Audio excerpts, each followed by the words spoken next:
Hola, buenas tardes, ya estamos todos. Yo estoy Eduardo Ríos, que no lo veía, no encontrábamos la cuenta de Eduardo. Bueno, se Buenas nos tardes. está acabando de unir gente. Buenas tardes a todos y bienvenidos a UTAD, a esta masterclass por el Safe Internet Day. Estamos celebrando el Día de la Ciberseguridad y qué mejor manera de hacerlo que con una masterclass de ciberseguridad. Hoy os hemos traído aquí, yo creo que una oferta muy interesante. Bueno, que ahora os contarán tanto Eduardo como los ponentes, pero bueno, yo sí que para aquellos que no conozcan UTAD, pues sí que me gustaría primero daros la bienvenida, daros las gracias por estar aquí y haceros una pequeña presentación. UTAD es el Centro de Tecnología y Arte Digital. Somos muy potentes en el área de ingeniería, que es la que representamos aquí en temas de ciberseguridad. Tenemos un grado en Ingeniería del Software con una mención en ciberseguridad y acabamos de lanzar un curso de especialización en ciberseguridad y tecnologías de la información que está dirigido a gente que ha hecho un ciclo formativo de grado superior tecnológico en comunicaciones y tecnología y que es, bueno, es el máster de la FP en ciberseguridad. Entonces, pues bueno, y como representante del área de ciberseguridad, como responsable del área de ciberseguridad y profesor en el grado y director en este máster FP de ciberseguridad, os presento a Eduardo Arriols, que os va a contar un poco de qué va a ir la masterclass y también os presentará a los ponentes. Bienvenido, Eduardo. Muchas gracias. Muy buenas tardes, Amalia, ¿qué tal? Bueno, muchas gracias a todos por estar aquí. ¿Puedes ponerte la cámara, Eduardo? Pues creo que no la tiene integrada, o sea que me va a costar Ah, eso un vale. poco. Vale, pues entonces te Bueno, hoy, oímos hoy solo. sí que os quedáis sin verme. Bueno, lo que os comentaba, como ha dicho Amalia, efectivamente hoy tenemos dos charlas que están muy bien, ¿vale? Son de dos alumnos de la UTAD, son los dos unos cracks, y lo que van a presentar es básicamente un proyecto en el que bueno, en el que han estado trabajando durante el primer cuatrimestre, ¿vale?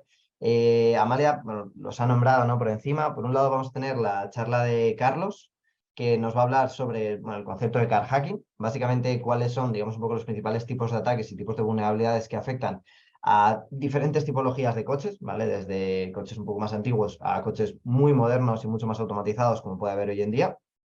Y por otro lado tendremos a Hugo, que nos va a presentar un proyecto en el que estuvo trabajando, donde, digamos, utilizó una especie de, bueno, digamos, no es una videoconsola al uso, ¿no? Pero es una especie de videoconsola que por debajo hace uso de Arduino y cómo podemos modificar este dispositivo, ¿vale? Para desarrollar técnicas de hacking, ¿vale? Y cómo podemos automatizar ciertas acciones para poder desarrollar, pues, desde procesos de intrusión o técnicas de ataque, tanto en el propio dispositivo como a nivel de red, ¿vale? Entonces, lo dicho, disfrutar las charlas, la verdad que están muy bien, los dos ponentes son unos cracks, como os decía, así que cualquier duda que tengáis, luego no os cortéis y preguntarle, ¿vale? Así que nada, bienvenidos como comentaba Amalia y a por ello. Muchas gracias, Eduardo. Pues nada, damos paso a los ponentes, a Carlos Gómez y a Hugo Román. Bueno, que nos van a comentar, bueno, las vulnerabilidades que han descubierto tanto en car hacking como en Ardu hacking. Vamos a empezar con car hacking, ¿vale? Y, y bueno, a ver qué nos tenéis que contar y qué podéis contarnos y y qué no debéis contarnos. Esa es otra, ¿verdad? Pues Vale, Carlos, te doy la palabra. Empiezas tú, Carlos, ¿no? Si te parece, empezamos por car hacking. perfecto. Voy a compartir. Bueno, presentaros, son dos alumnos cracks y bueno, presentaros un poco, tenéis una experiencia muy importante es en Red Team, bueno, habéis visto ya sus vídeos en la web, te gustan mucho los temas de vulnerabilidades y bueno, ¿qué vienes a contarnos hoy? Sí, sí, tranquila. Venga. Vale, pues bueno, lo primero que voy a presentar, bueno, la charla va a ir un poco justa, entonces no voy a perder mucha parte en presentarme, pero llevo prácticamente como 9, 10 meses trabajando de la mano de Eduardo Riols en Silent como Offensive Security Engineer en la parte de Red Team. Y prácticamente la investigación nació en verano, cuando estaba hablando con él y le dije, oye, quiero hacer un tema que se salga un poco de los márgenes que estaban acostumbrados, pues a lo mejor en la universidad o TFGs al uso. Y le dije, joder, me gustan los coches, me gusta hackear cosas, pues ¿qué te parece el tema? Y me dijo que, bueno, como con todo con Edu, pues me dijo que para adelante y a día de hoy, que en torno a diciembre así, pues la parte de radiofrecuencias, que más adelante vamos a verla, la finalicé. Y el resumen que vamos a tener de la charla es una breve, pues, introducción, explicaros más o menos como las partes principales que tienen todos los vehículos, sobre todo para realmente saber cómo funcionan por dentro este tipo de dispositivos. Vectores de acceso, ataques típicos por radiofrecuencias, ataques típicos por BLE, que es Bluetooth pero de baja intensidad. Conclusiones y las preguntas no sé si las haremos al final de mi charla o al final de las dos, pero cualquier cosa la apuntáis y al final, pues sin ningún Yo tipo de creo que problema tiene más lo... sentido, Carlos, después de cada charla, ¿no? Porque si no se Perfecto. pierde el hilo. Vale, perfecto. Pues nada, vamos a ello, que es un poco larga. Como os he dicho, la parte que más me mola de la ciberseguridad es la parte ofensiva, sobre todo enfocada al Red Team. Y en los últimos meses estoy mucho, pues, estudiando y aprendiendo, pues, todo tipo de técnicas de evasión de antivirus, EDRs, XDRs. Me gusta y me llama mucho la atención el hardware, los CTFs y todo lo relacionado con la seguridad ofensiva. Y bueno, os dejo ahí tanto mi GitHub como mi LinkedIn por si en cualquier momento, cualquier cosa en que tenéis alguna duda, queréis hablar conmigo sin ningún tipo de problema. Lo primero, las cosas que vamos a ver hoy son delicadas, o sea que si alguno queréis emprender vuestra propia investigación, tenéis que tener muy en cuenta que solo lo podéis hacer en dispositivos que tengáis supervisión de los legítimos dueños, porque son técnicas que son consideradas ilegales si no se tiene permiso. Y sobre todo que esto sea utilizado para algo educativo, para aprender y para realizar un TFG de cara también a poder securizar, que no es solo romper, sino también se necesita romper, pero para poder securizar ese tipo de dispositivos que muchas veces los tenemos ahí y no estamos poniendo el foco y aún así son vulnerables, porque los vehículos cada año que pasa tienen más tecnología. Y tenemos vehículos hoy en día que prácticamente es un ordenador, es un iPad con ruedas, con todo tipo de sensores, tecnologías por radiofrecuencias, Bluetooth, Wi-Fi, Internet, que son vulnerables, igual que es un ordenador. ¿Qué es el car hacking? Bueno, pues como todos sabéis, los vehículos, por mucho que nos desplacen de un punto A a punto B, internamente están hechos, fabricados con componentes electrónicos. Estos componentes electrónicos llevan, por así decirlo, ordenadores. O sea, son ordenadores con ruedas que los antiguos sí que son un poco más complicados de acceder a lo que es la propia consola del ordenador, la propia shell del ordenador, y se orientaban los ataques a otro tipo de dispositivos porque era un poco más fácil en ese sentido. Pero claro, según va pasando la tecnología, según va pasando los años, estos dispositivos, estos coches evolucionan, como en este caso los Teslas, que literalmente es un iPad con todo tipo de tecnologías, sensores, Wi-Fi, que eso es vulnerable y tienes más puntos y vectores de acceso a los que poder echar mano. Esto de aquí, esta foto que veis, es como un esquema general de qué cosas se pueden llegar a hacer en los vehículos. Uno de los grandes errores que yo tuve al principio es querer, por así decirlo, empezar la casa por la cocina. Empecé directamente a realizar los ataques sin realmente entender cómo funcionaban esos ataques y cómo funcionaban todos los dispositivos con los que el coche está compuesto internamente. Y por mucho que tú sepas explotar una vulnerabilidad, tú tienes que realmente saber cómo funciona esa vulnerabilidad. Uno, porque puedes tener como diferentes ramas que no se han descubierto y poder llegar a sacar pues, o CVEs nuevos que no han sido expuestos, llegar a comprender cómo poder securizar este tipo de cosas y sobre todo, que es lo importante, al fin y al cabo estamos en un campo que si no entiendes lo que haces, de nada sirve.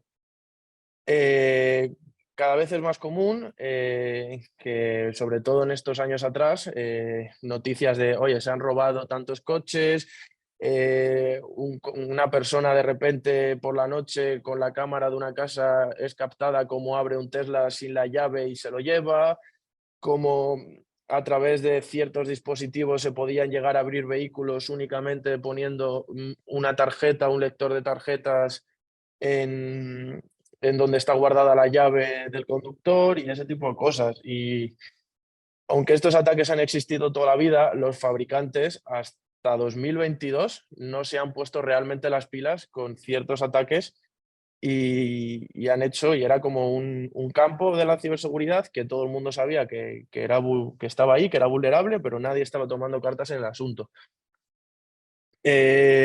Por eso mismo, para poder llegar a entender realmente los ataques que vienen después, he puesto 4 puntos muy importantes a explicar en la charla, que básicamente son entender cómo funcionan realmente los RKEs, que los RKEs son las llaves de los vehículos que todos tenemos para abrir el coche de forma remota, el CAN bus, el conector EBD y las unidades de control de los vehículos. Vamos a empezar por la evolución de las llaves, porque para poder utilizar un coche se necesita una llave. Y bueno, antiguamente las llaves eran físicas, que es paradójico porque la forma más segura que tenemos a día de hoy de seguir abriendo los coches es con las llaves físicas, porque ya vamos a ver cómo los ataques por radiofrecuencias, como los por el Bluetooth, vienen a través de los chips que están creados en las llaves. Después pasaron en torno a los 2000 más o menos, los mandos que todos conocemos, que son los Remote Keyless System. Implementaron una tecnología que ya existía en otros campos, que eran las tarjetas RFID en los immobilizer, que se llaman, que son las EQs de los vehículos, para poder permitir abrir el coche con una tarjetita y quedar muy bien, pero como todo tiene sus contras. Y por último, el RKE, pero por proximidad, que se llama PKE, que es básicamente cuando el coche detecta que el mando está cerca del vehículo, pues puedes abrir el vehículo y arrancarlo depende qué dispositivos.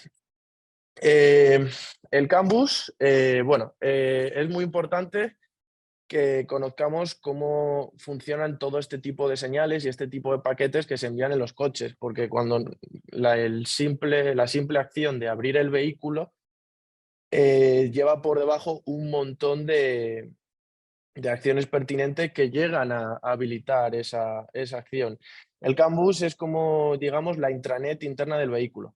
Es decir, todas las señales que el vehículo recibe pasan a través del CAN bus para que interactúe con las diferentes secciones, como podemos ver el volante, los asientos, los frenos, las luces de los coches, el ABS. O sea, es como la intranet del vehículo, uno de los sectores más importantes, porque si el CAN bus no funciona, el vehículo es completamente inútil. Es la encargada de comunicar todas las piezas internas del vehículo y todos los mensajes de la red interna del vehículo la ven todos los dispositivos. Es del estilo broadcast, es decir, si yo intento abrir el vehículo, esa señal dentro del vehículo, todos los sensores que están conectados al CAN bus la ven, pero solo se dispara el sensor en específico que hace la acción de abrir el vehículo. Luego tenemos el conector EOBD, que aunque todo el mundo lleva el vehículo cuando toca una revisión, no saben exactamente cómo se realizan a veces esas revisiones. Conector EBD es un conector que suele estar debajo del salpicadero, debajo del cenicero, que es el que permite en los talleres poder realizar diferentes funciones y revisar diferentes funcionales del vehículo.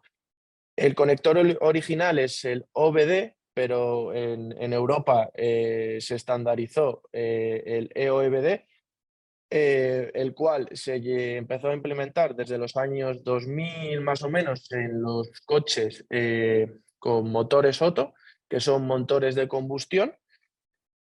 Al ver que era un conector que facilitaba un montón las cosas y permitía como agilizar todo el proceso, en 2003 se empezó a implementar en los motores diésel y en 2005 en los autobuses, hablando en el sector europeo. Es el encargado de hacer la supervisión eléctrica de todo el vehículo, como puede ser el rendimiento del catalizador, fallos de combustión, sistemas de aire secundario, fallos de la combustión del vehículo, todo este tipo de acciones. Y los estadounidenses dijeron que, bueno, me ponéis el conector en Europa, no hay problema, pero tenéis que tener una parte habilitada para que si estos coches se importan a Estados Unidos también se puedan realizar estas pruebas sin necesidad de tener que cambiar el coche. Por eso es compatible con el sistema de diagnóstico estadounidense.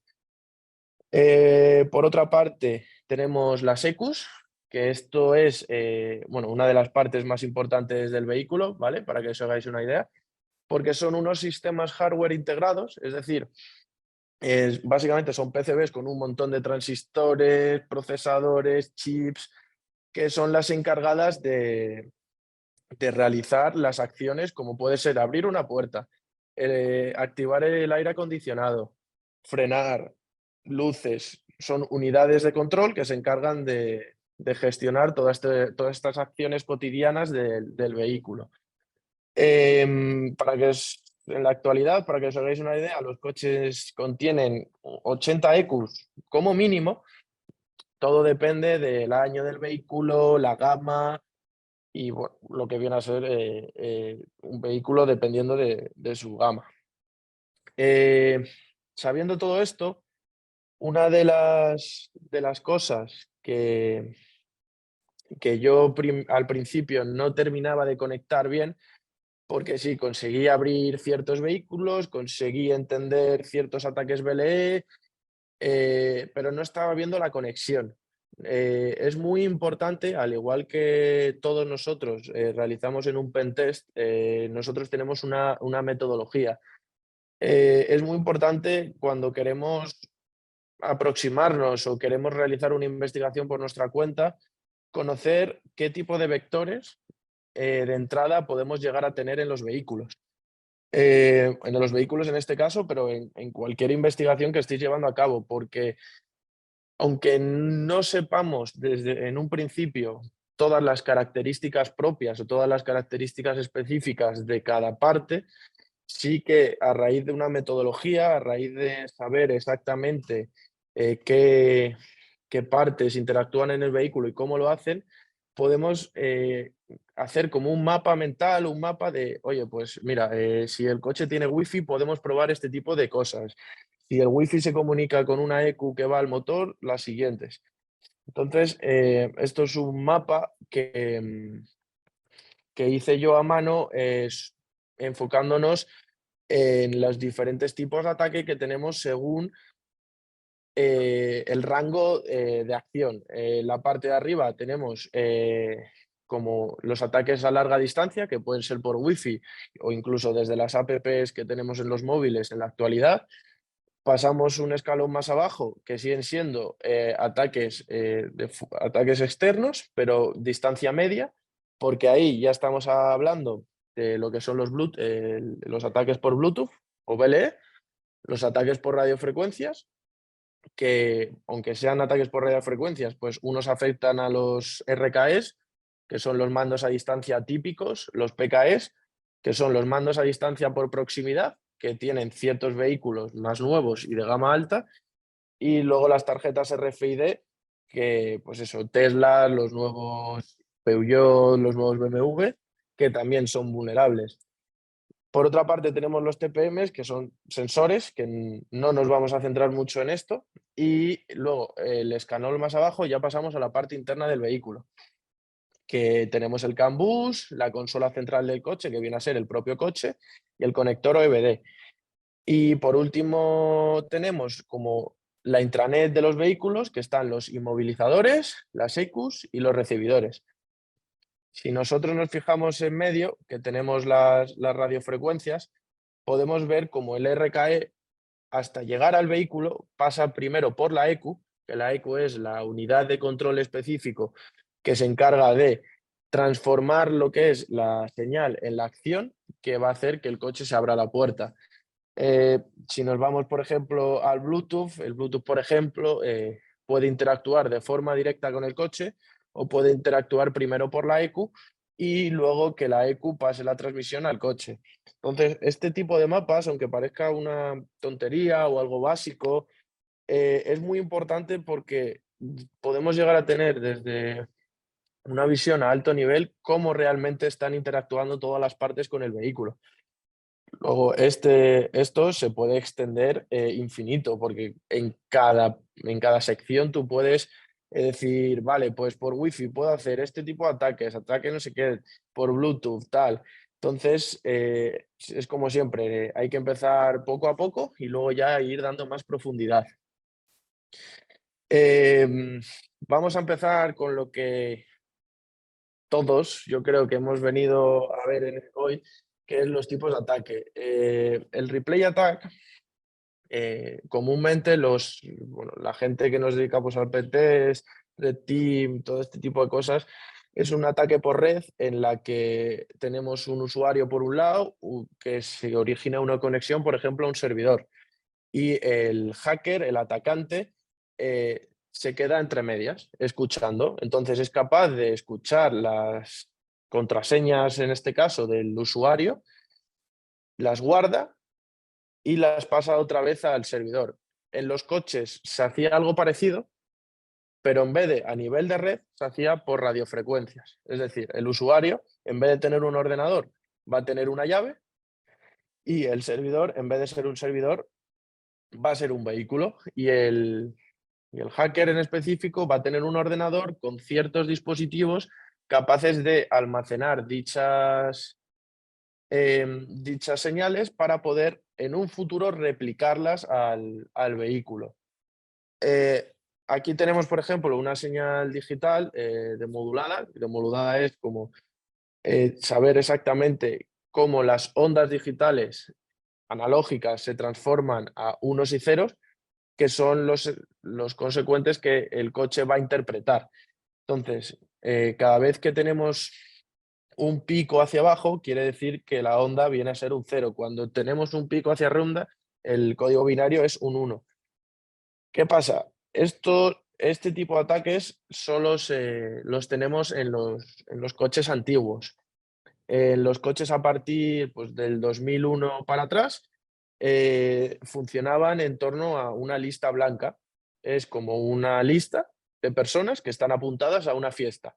Entonces, si tú estás apuntada en la fiesta, te permiten entrar. Si no estás apuntada en la fiesta, no entras. Pues con los coches era una serie de códigos en los que si tú tenías uno de esos códigos y se lo emitías al coche, te permitía abrir el coche. Si el código que tú emitías no era uno de los códigos aceptados por el vehículo, te decían que hasta luego, que el coche no se abre. Esto era muy preocupante porque una persona capaz de escuchar estos códigos, con el mero hecho de escuchar y luego replicarlos, podía abrir un coche. Entonces los fabricantes decidieron implementar lo que a día de hoy conocemos como los rolling codes. Los rolling codes, como su propio nombre indica, son códigos rotantes. Es decir, son códigos que se generan de una manera pseudo aleatoria, porque no termina de ser del todo aleatoria, encodeándolos. Entonces, cuando nosotros emitimos el código 1, pasa de ser un 1 a un chorro de números que están encodeados a base de una semilla. El código, tanto la llave del vehículo como el vehículo comparten la misma semilla. Entonces, cuando el owner del vehículo emite la señal de abrir, lo encodea y lo recibe el vehículo. Y el vehículo lo desencodea con la misma semilla que comparten. ¿Qué pasa? que como todo, estos códigos tienen niveles de cifrado. Aparte del cifrado que se pueda realizar a nivel de hardware, luego también lo que es el código binario de la señal se puede encodear, como vamos a ver posteriormente, con diferentes técnicas, como puede ser Manchester encoding, añadiendo capas de cifrado para hacer más difícil a los atacantes el poder capturar estos códigos y emitirlos. Porque al ver que el problema del replay no se terminaba de solucionar, en los rolling codes metieron una sección nueva que es decir, como podemos ver abajo del todo, cuando el primer código se emite, se suma 1 en el contador. Cuando el código lo recibe el coche, ese código queda completamente inutilizado. Es decir, el coche solo acepta códigos que no se han utilizado y se han generado completamente nuevos. Todos los códigos que el coche ya los ha recibido, los desecha. Y esto tiene truco, porque en unas vulnerabilidades que hemos visto, bueno, que vamos a ver y que han salido hace poco, aprovechaban este tipo de códigos para poder resincronizar el reloj interno del vehículo y poder volver a abrirlos. Estamos hablando de los códigos, pero tenemos que hablar también de las señales, porque en nuestro caso los vehículos lo que aceptan son señales digitales, una modulación digital como puede ser ASK, FSK, PSK, QAM, hay un montón. ¿Qué pasa? Que cuando nosotros queremos intentar abrir el vehículo tiene un receptor que solo interpreta las señales que emiten de la modulación que emite el RKE.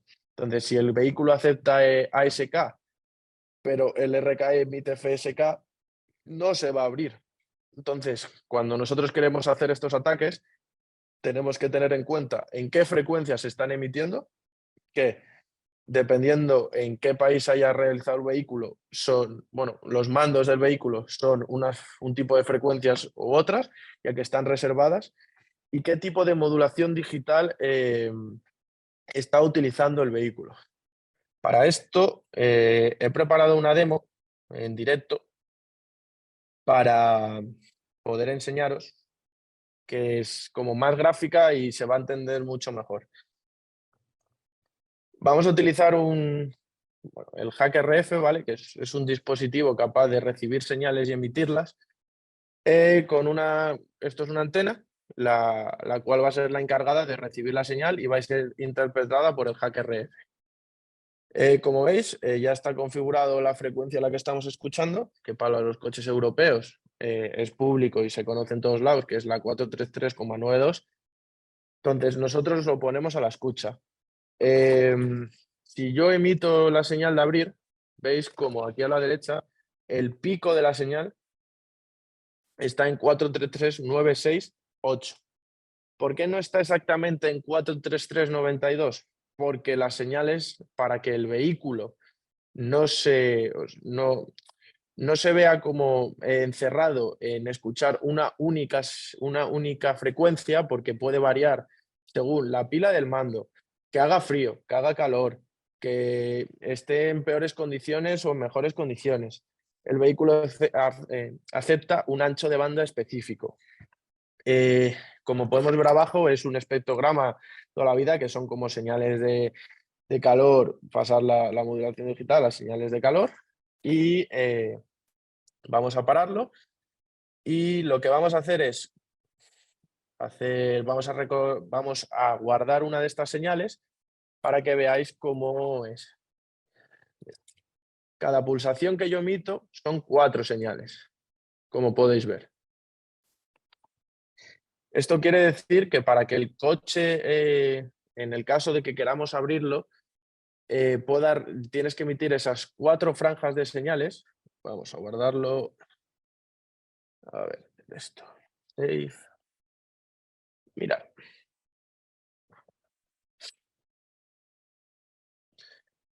Estas 4 de aquí son, como podéis ver, es una pulsación del mando. Eso quiere decir que el coche recibe en realidad 4 diferentes bloques de señales, las cuales se van a interpretar para realizar la acción en específico. Estas 4 señales, bueno, este es el bit que en este mando es el encargado de decir, oye, acaba de funcionar, ¿vale? Cada vez que se emite un bloque de señales, siempre hay un bit encargado de decir, oye, quiero realizar esta acción. Y luego tenemos bloques de señales. Si nosotros seleccionamos estas 4, podemos ver que cada señal son unos y ceros.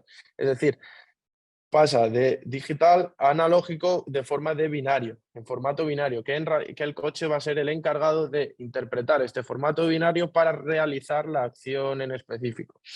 Y vosotros diréis, vale, si tenemos el formato binario, podemos intentar conseguir dicho formato y replicarlo. No, porque también hay que tener en cuenta, si nosotros cogemos, por ejemplo, este bloque de señales, que en verdad es un 1 y un 0, cuando nosotros lo tenemos aquí, cuando baja es 0, cuando sube es 1, y nosotros demodulamos la señal, bueno, vamos a coger una más grande para que quede más claro. Cuando nosotros demodulamos la señal, es decir, pasar como al formato más básico, más raw, más más mundano, por así decirlo, de la señal, podemos ver cómo la señal pasa en altos y bajos a unos y ceros. Es decir, si nosotros seleccionamos esto de aquí, esto hace referencia a un 0, esto hace referencia a otro 0, y aquí ya hace referencia a un 1 y 0. Si nosotros nos fijamos en el formato binario, hay ciertos patrones que se pueden identificar como que está utilizando cierto encodeo en el binario. Es decir, en este caso, por temas de seguridad, eso os lo dejo para quien lo investigue en un futuro, pero en este caso está utilizando Manchester Encoding, que es muy importante conocer también el sistema de encodeo que utiliza cada mando, porque a lo mejor se puede llegar a intentar craftear dichos códigos única y exclusivamente mediante encodearlos con nuestro propio algoritmo, si lo conseguimos sacar del formato binario de una señal. Bueno, pues quería enseñaroslo para que realmente veáis cómo es una señal digital, se pasa a analógico y el formato binario es interpretado por el vehículo. Volviendo a esto, ahora que sabemos realmente cómo funcionan las señales, bueno, en 2014, en la DEFCON de Las Vegas de 2023, el investigador Sami Kankar consiguió mediante una técnica también o sea, es conseguir el roll jump, o sea, es una técnica para abrir los vehículos, la cual tenías que interactuar con la persona. Es decir, como hemos hablado antes, los rolling codes, en cuanto se usaban, se desechaban. Pero mediante un poco de social engineer, tú puedes llegar a interceptar esos códigos, que esos códigos no lleguen nunca al vehículo. Entonces, tú ya tienes códigos que no han sido aceptados por el vehículo guardados. ¿Qué pasa? Si nosotros vamos al vehículo y abrimos el coche y no se abre, vamos a pulsarlo una segunda vez. Si la segunda vez no se abre, vamos a pulsarlo una tercera vez y así hasta que se abra, o metemos la llave y nos vamos a casa si tenemos mucha prisa. La cosa de esto es hacer creer a la víctima que la segunda vez que tú pulsas el botón de abrir, el código que el coche está aceptando es el que tú has emitido, pero en verdad es un código que tú has parado como atacante y has conseguido emitir a la misma vez que la persona ha emitido su código. Esta técnica lleva desde 2014, como os digo, y no ha sido hasta 2021 cuando se salió a la luz por parte de unos investigadores en la Black Hat, que va a ser la siguiente, Los fabricantes dijeron no, que eso era cosa del diseño, que no había ningún tipo de vulnerabilidad, que no pasaba nada, así que decidieron no arreglar absolutamente nada, salvo un par de marcas que hay que dar ahí su vara a torcer, como es Toyota, que es una de las marcas que desde un principio sí que se han tomado más en serio todo el tema de la ciberseguridad y de cada vez que salía algo en un coche poder parchearlo. Eso no quiere decir que no encontremos vehículos que aún así siguen siendo vulnerables a estas vulnerabilidades. Pero como podemos ver aquí, el atacante lo que va a plantar es un jammer. Un jammer es un inhibidor, por lo cual hay que tener mucho cuidado cuando realizamos este tipo de cosas, porque inhibir una señal es ilegal, porque podemos estar inhibiendo una señal reservada por la policía, lo cual es un lío gordísimo. Pero bueno, el tema es que el atacante planta un inhibidor, el cual va a estar parando todas las señales posibles y cuando nosotros emitimos la segunda señal, a la vez que la víctima emite esa señal, nosotros una de las señales que hemos guardado la vamos a emitir al vehículo. El vehículo se va a abrir, pero otra de las señales que tenemos guardadas la vamos a tener para un siguiente uso. Pinta muy bien, pero es una técnica bastante complicada de realizar. Uno, porque ya muchos vehículos están completamente parcheados. Y dos, todo el tema es el timing. En el momento que la persona cierra el vehículo, tienes que volver a realizar otra vez este tipo de técnicas.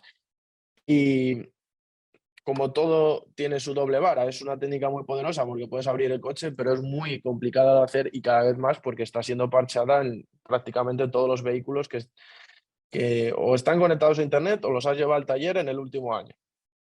Bueno, este es uno de los... uy, este es uno... A ver si lo podemos ver aquí.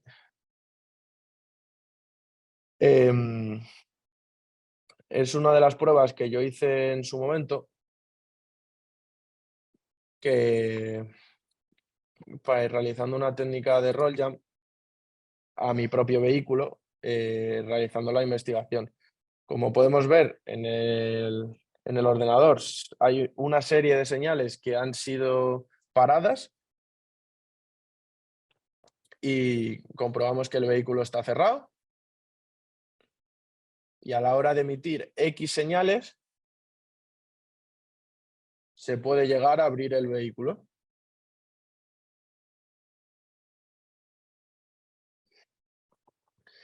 Es una técnica muy poderosa en un entorno de pruebas. En la realidad, pues se puede hacer un poquito más complicado de hacer porque todo lo que tenga que intervenir con el usuario, como es impredecible, pues siempre va a ser más complicado de ejecutar. Pero ahí está. Y si algo está y no se parchea, hay un vector de ataque potencial para robar coches. Y entonces, por mucho que esté y sea difícil de hacer, los fabricantes tendrían que haber tomado medidas antes y hubiesen evitado un montón de problemas que desde 2014 a 2022 se han ido ejerciendo. Carlos, tenemos que ir acelerando, que queda todavía... Vale, perfecto. Vale. Tenemos el rolling pound, que básicamente es solo afecta a los Honda, ¿vale? Es una vulnerabilidad que solo afecta a ciertos vehículos Honda.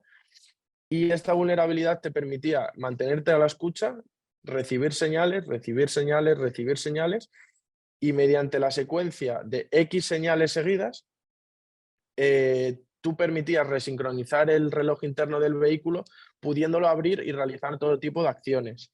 Es una técnica muy poderosa porque no tienes que interferir ninguna señal, no tienes que interferir con el usuario, tú solo tienes que escuchar dichas señales, luego hacer otras cosas para poder resincronizar el reloj interno. La otra frecuencia, o sea, la otra vulnerabilidad que tenemos de radiofrecuencias es el rollback, ¿vale? Que esta es la realmente gorda, que bueno, fue presentada en la Black Hat 2022 y por Levante Cisco y Huawei.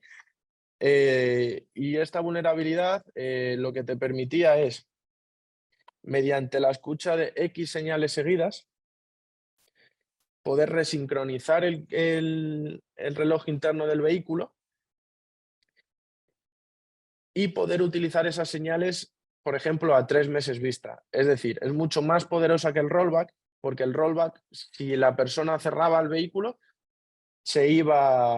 no tendrías que volver a ejecutar todo el proceso. ¿Qué pasa? Que con esta vulnerabilidad, si tú guardas esas 3, 4, 5, 6, X señales, que son las encargadas de resincronizar el reloj interno del vehículo, tú podías llegar a abrir ese vehículo si, por ejemplo, realizabas el ataque en septiembre y volvías a la víctima en diciembre y ejecutabas esas 3 señales, 4 las que sean, el coche seguía siendo vulnerable y podías abrir. Entonces, esto ha permitido a los atacantes tener un mayor control de los vehículos y poder decir, oye, pues yo te ejecuto el ataque en septiembre y en diciembre, cuando ya no te acuerdes de mi cara, voy un día a tu casa, emito las señales, abro el coche y me voy. Vamos a poner en un segundo el vídeo para que hagáis una idea de a lo que me refiero. Como podéis ver, está está el dispositivo escuchando en el vehículo. Lo tengo ahí expuesto para que en el vídeo sea más visual. Y ahora abrimos y cerramos como queramos. El coche está cerrado, se dejan las llaves encima del capó del vehículo y emitiendo una secuencia de señales y realizando otras acciones, tú puedes llegar a abrir el vehículo. En este caso fueron 3 señales. Y con ese archivo, que es como un archivo de audio, dentro de X meses tú podías llegar a abrir el vehículo sin ningún tipo de problema y sin control de la víctima. Medidas de seguridad implementadas, meter un time frame específico, es decir, que las señales solo se pueden emitir durante este bloque de segundos, que el coche y el mando compartan un ID específico, el cual te envían también en los rolling codes y lo tiene que interpretar el vehículo, emitir señales en frecuencias variables, así los atacantes estaban más complicados porque tenían que desarrollar un dispositivo capaz de escuchar en diferentes frecuencias y luego llegar a emitir, y desechar realmente los códigos obsoletos de forma real, no como nos dijeron en 2001, sino como han hecho en 2022 muchos de los fabricantes. Así, por ir un poco rápido, Project Tempa es un proyecto que realizaron, que fue fundado por Martin Herfurth, que es un investigador de seguridad independiente, que creó el grupo de Trifinity Group y trabajó en Tesla. Esta persona fue de Tesla y decidió investigar vulnerabilidades en estos coches, ya que ofrecían bastante dinero y sobre todo daba un montón de reputación porque era un campo completamente nuevo que nadie se había metido.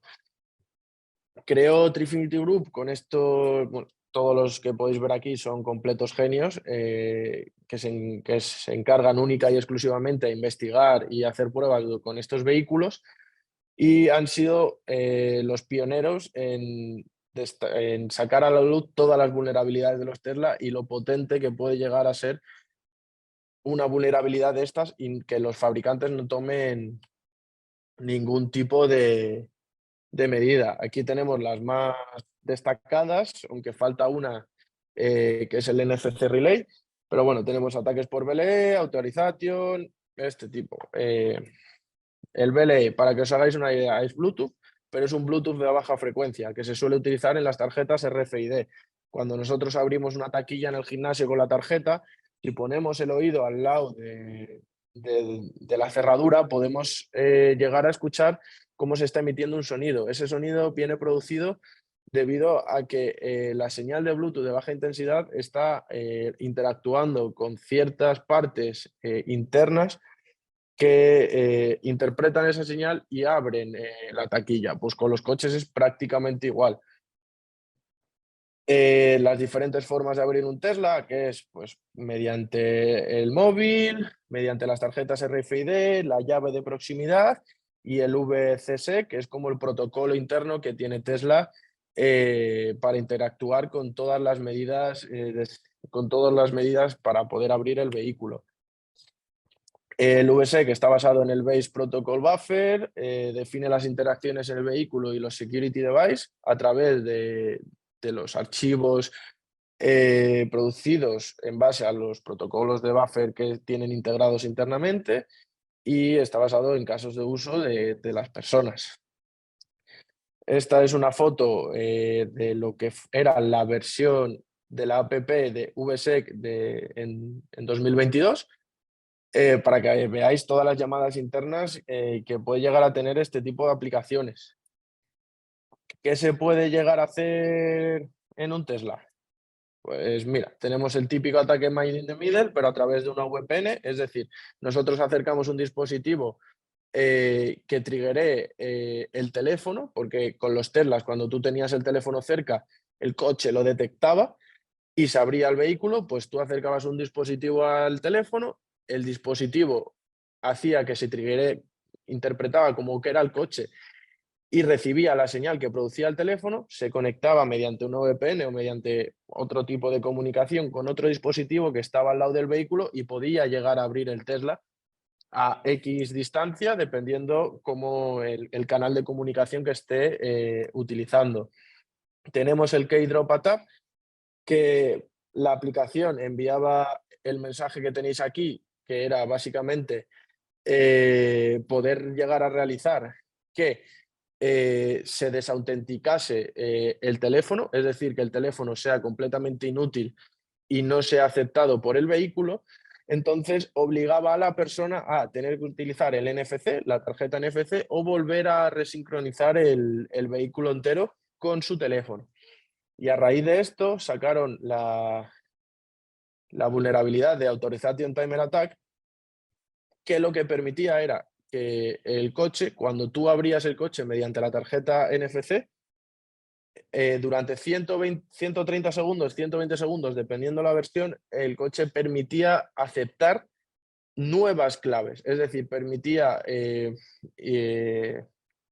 un atacante o otra persona con su propia tarjeta integrarla en el vehículo y tener otra tarjeta válida para abrir el vehículo. Y entonces, como cuando tú abres el coche con la tarjeta NFC, emite una señal de Bluetooth de baja frecuencia. Si el atacante es capaz de poder coger esa señal, interpretarla y ver realmente cómo funciona por dentro, podía meter señales, llaves infinitas para su próximo uso y poder abrir el coche de la víctima cuando no estuviese.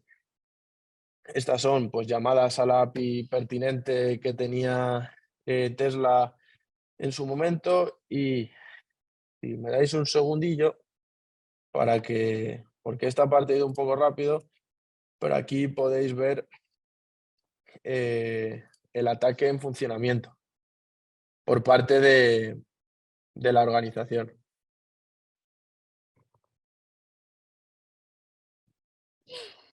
Aquí lo tenemos, como veis. A ver, vamos a pararlo. La persona está utilizando la tarjeta NFC. Entonces, en el momento que la persona ha utilizado la tarjeta NFC, ha emitido una señal que no se ve, pero es una señal de Bluetooth de baja frecuencia, y durante 130 segundos permite que otras personas integren nuevas llaves al vehículo. Aquí está el hacker, como no, con gafas y capucha, escuchando. Esta es la aplicación desarrollada por esta organización, la cual no está pública, que permite, como veis aquí, coger el identificador del vehículo y guardarlo en su propia aplicación. Entonces, con la aplicación que desarrollaron, simplemente se acercan al vehículo y lo abren.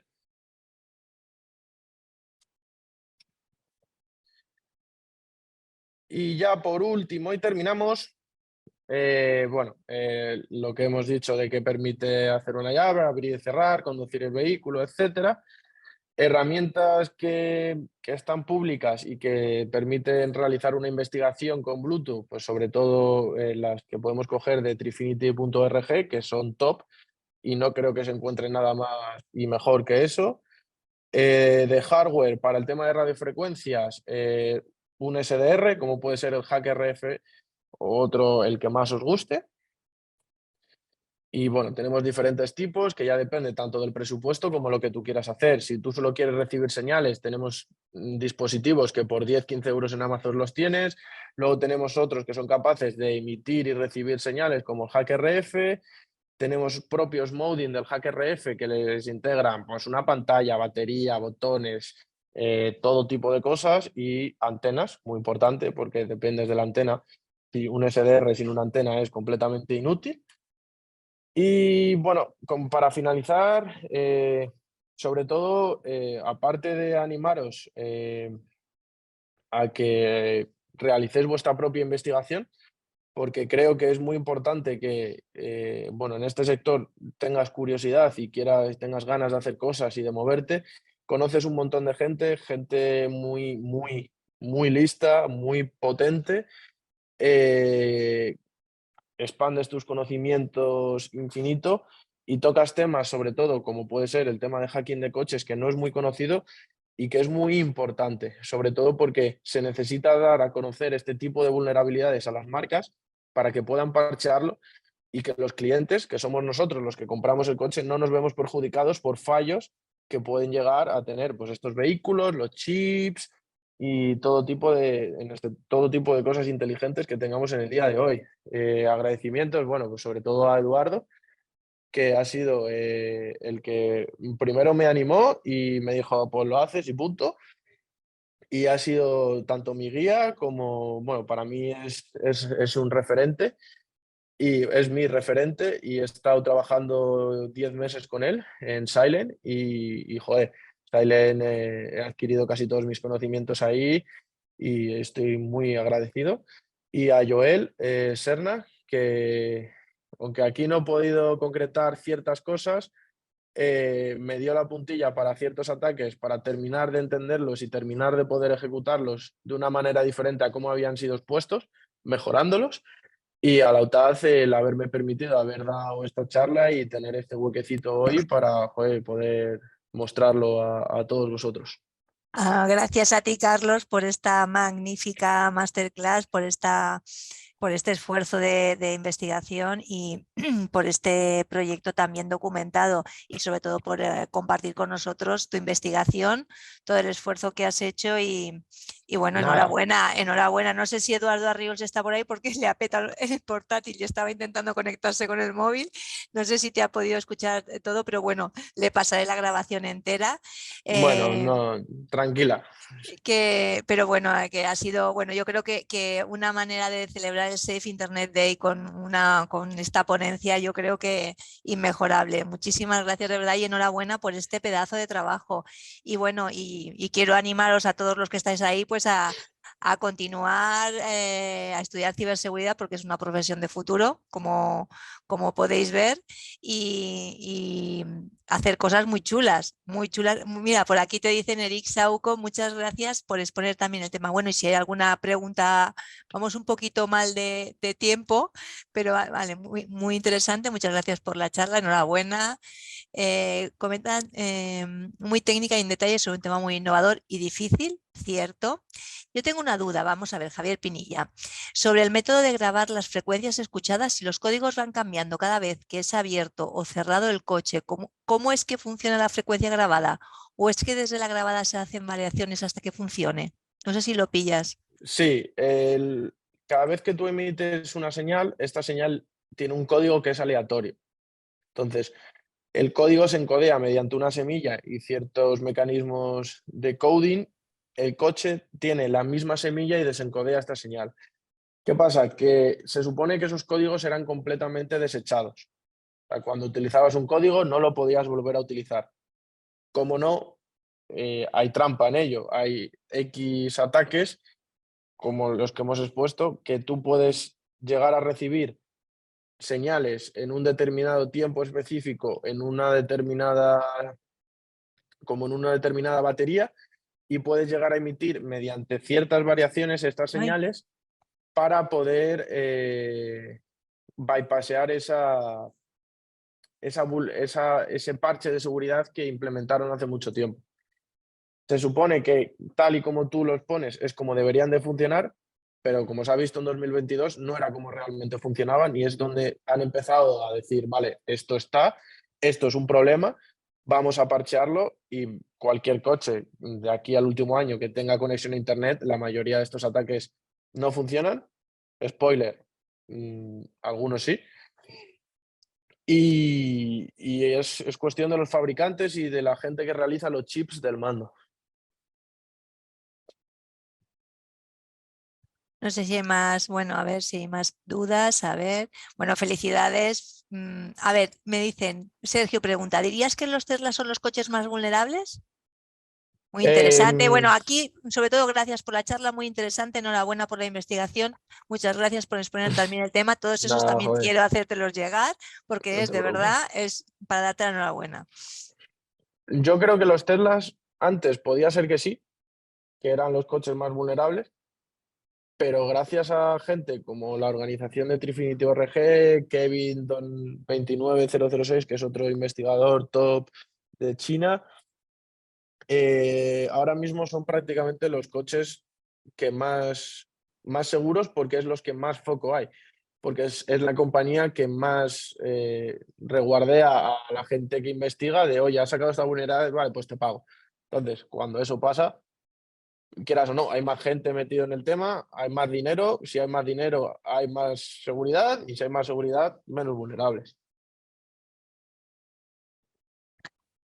¿Existen dispositivos, ya la última, porque tenemos que dar paso al segundo ponente, ¿existen dispositivos para bloquear frecuencias de dispositivos ajenos en el coche propio para evitar que ajenos desbloqueen el vehículo? Sí, puedes plantar un inhibidor. Pero claro, si tú plantas un inhibidor, también te inhibes a ti mismo. Los guardias civiles, en la época que estaban amenazados por ETA, todos llevaban un inhibidor que lo encendían una vez estaban dentro del coche para que cuando intentaban, por ejemplo, emitir una señal, por si tendrían alguna bomba en el vehículo, toda señal quedaba capada con ese inhibidor. Entonces, remarcar que los inhibidores son ilegales. Entonces, una persona normal de la calle no puede llevar un inhibidor en su coche porque es completamente ilegal. Entonces, ahí ya hay que tener cuidado y sobre todo confiar en los fabricantes, que son los que tienen que parchear estas vulnerabilidades y por eso se dan a conocer. Ya la última pregunta, ¿vale? Ya no, ya tenemos que dejar paso al segundo ponente. Una pregunta desde un profano total en la materia. ¿El uso de blockchain puede evitar estas vulnerabilidades o es un mundo aparte? Es complicado porque habría que ver la forma de poder abrir un vehículo a través de la tecnología de bloques. Y yo por lo menos creo que a día de hoy no hay nadie investigando sobre ello, pero sí podría ser una solución. ¿Qué pasa? Que si tu móvil en ese caso está infectado, cualquiera que tenga acceso a tu móvil de la parte interna podría aprovechar ese tipo de cadena de bloques para también hacerse pasar por ti. Al fin y al cabo, todo tiene sus pros y sus contras. Ay, bueno, pues muchísimas gracias, Carlos. Y vamos a dejar a Hugo ahora paso a su charla. Hugo, ¿estás ahí? Hola, ¿Sigues ahí? sí, aquí sigo, sí. Muy bien, pues nada, te damos paso Vale, para tu charla de Ardu Hacking, ¿vale? perfecto, pues voy compartiendo. Sí, Nada, primero, muchas gracias a Carlos, la charla muy interesante, la verdad. A pesar de un poquito bueno, pero la verdad ha estado súper bien, me ha encantado. Vale, pues nos yo ha voy a... encantado a todos. A ver, Sí, tienes el listón muy alto, ¿eh? Venga, sí, Hugo, sí, vengo aquí a superar. venga. Vale, pues nada, empezar. Para mi charla se trata sobre el Ardu Hacking, como ya han visto, así de redactando un poquito más lo que se ha visto en la introducción de lo que estaba en el blog. Básicamente, estuve en la búsqueda de una herramienta y básicamente, en vez de comprarla viendo los altos precios, dije, vale, pues esto me lo puedo intentar montar yo. Y llegué a ver pues una videoconsola que ya veremos un poquito más adelante, que tengo vídeos, un montón de cositas preparadas. Y digo, vale, pues vamos a pasar de esto a una herramienta hacking totalmente, que es un producto que puede usar un hacker para hacer distintos ataques automáticamente. Vale, para empezar, presentarme un poquito así rápido. Bueno, estudiante de ingeniería de software, como ven. Aquí en mis hobbies generales me gusta mucho el desarrollo de Hugo, se te herramientas oye como un tal. poco mal, se te oye ¿Así? un ruidillo. Sí, si puedes a lo mejor A regular, ver, porque espera. molesta un poco el sonido.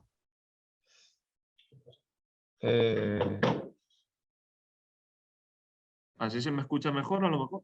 Así mejor, sí, sí. Vale. Bueno, pues nada, que entre mis hobbies principales yo tengo mucho, últimamente este último año me he dedicado mucho a crear herramientas de hacking, tanto hardware, que es mi sección favorita, como software. Y a menudo me gusta pues, mucho participar en plataformas de CTF y de Academy, como puede ser Hack the Box, TryHackMe y etc. Hay 1000 de ellas. Y en el de ellos, pues también el ataque de máquinas, simulaciones y cositas así que me parecen muy interesantes y pues para aprender viene súper bien. Vale, un pequeño índice así rápido de lo que vamos a ver, una pequeña introducción de dónde ha salido este proyecto, más que nada, los componentes que he usado para ello, ya que no solo me he basado en la consolita, sino que para darle un poquito más de chicha, pues he usado 2 o 3 herramientas, los apartados de los que trata esta misma consola, y la parte como más interesante que se podría decir y más original, que es, vale, cómo paso de una consola que le puedo jugar al Mario Bros. A una cosa que yo ataco con ella a empresas y diferentes tipos de dispositivos. Y nada, después, como se ve aquí, hablaré un poquito sobre los apartados en cuestión, que los pasaré un poquito por encima para ver cómo los he hecho y cómo funcionan. Y perfecto. Vale, lo primero, tengo aquí, esto todo lo tengo en un servidor de GitHub abierto. Ahora mismo, si lo intento buscar, está cerrado ya que este lo estoy usando para el TFG y como recomendación me han dicho que por ahora lo deje cerrado, pero esto más adelante estará abierto, se podrá usar, se podrá descargar, viene con un README con unas instrucciones específicas para poder perfectamente tú con tu propia consola hacértela simplemente ejecutando unos pasos que te dejo. Vale, introducción, un poquito de dónde se me ocurre esta idea, cómo llega hasta mi cabeza.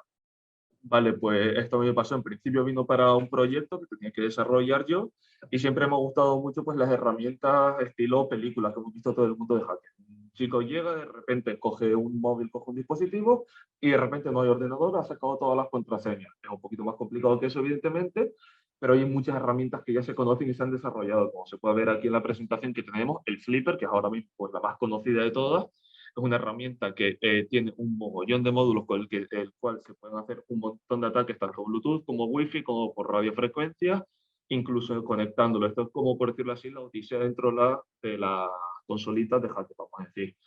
Pero claro, tiene también el contra que cuesta casi 300 euros. Entonces, pues es algo que no todo el mundo se puede permitir, es una herramienta que es muy potente. Entonces yo lo quería y digo, vale, ¿cómo me hago yo una con 20 euros, por decirlo así, por ejemplo?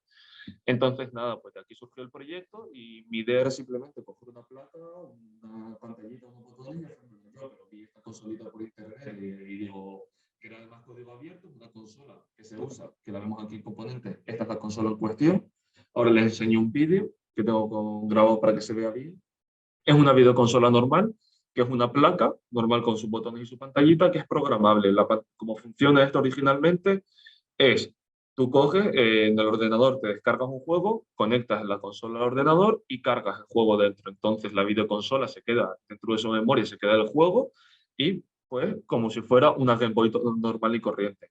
Yo esto lo he modificado, como ya veremos más adelante, que como lo hago es que cuando tú la conectas, no solo recibe paquetes, que sería el juego, o en este caso... Hugo, me están diciendo que el audio va mal, no escuchan nada en ciertos momentos, me están diciendo. Yo no te escucho mal. A ver, A pues ver, no lo... a ver, ahora ¿cómo escucháis? A ver, ¿te A ver, escuchas a ver. bien? A ver, hola, hola, hola. Parece que es cuando se aleja de la cámara, pues entonces no te alejes tanto de la cámara Ah, y es vale. por distancia. Creo que has debido bajar porque retumbaba, ¿verdad? Has Sí, debido bajar, le he bajado un poquito la potencia, estoy con los auriculares, pero vale, sí. ¿vale? Vale. Vale. Sí, es que Eh, antes retumbaba y ahora como lo has rebajado te alejas y se oye mal. vale, vale.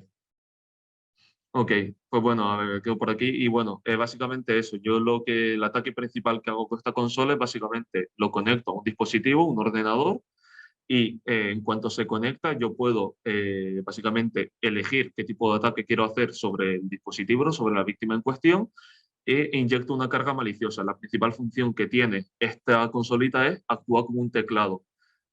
Tú estás, mientras tú dejas el ordenador abierto, yo, por ejemplo, yo coloco la torre simplemente, yo lo conecto y sin necesidad de tocar nada se va a introducir simplemente pues una carga maliciosa en la cual pues voy a sacar tus contraseñas, te puedo poner un pato de fondo de pantalla, puedo hacer distintas cosas emulando un teclado, básicamente, que tu teclado no lo voy a tocar.